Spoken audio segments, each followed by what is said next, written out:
2 videos in one day, baby. Today, we're going to be talking about the one note, the root note, the tonic note of a diatonic scale. The root of the scale is not unlike the root of David, for all comes forth of the fundamental.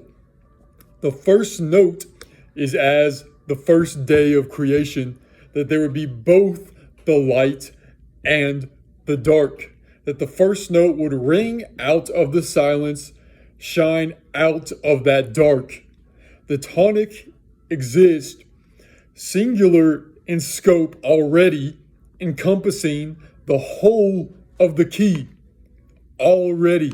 And we can hear this in its whispers of its subtle ascending harmonics. All tones stand relative in the face of context.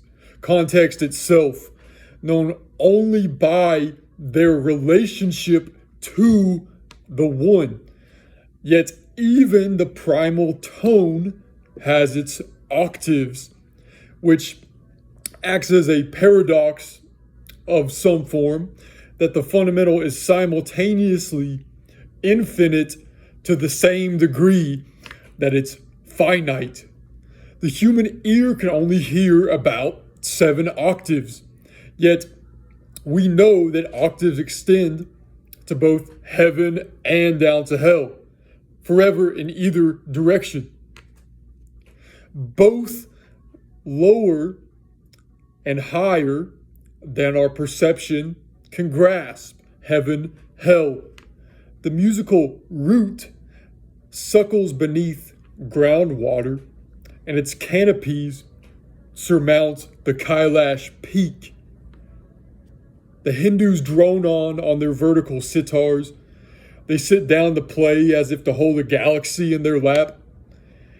An unfretted string buzzes, and the root permeates all space, and in that space the rag takes form.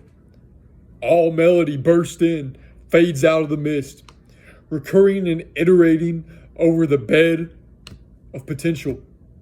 Eventually the music ends and the fundamental himself disappears into the silence, as if the silence itself is not a circle of fifths, but a circle of octaves.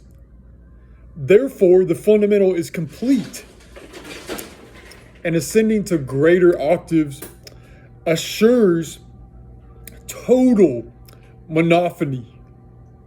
And think about monophony as a metaphor. It's all one harmony. But truthfully, there is no harmony. There is neither dissonance.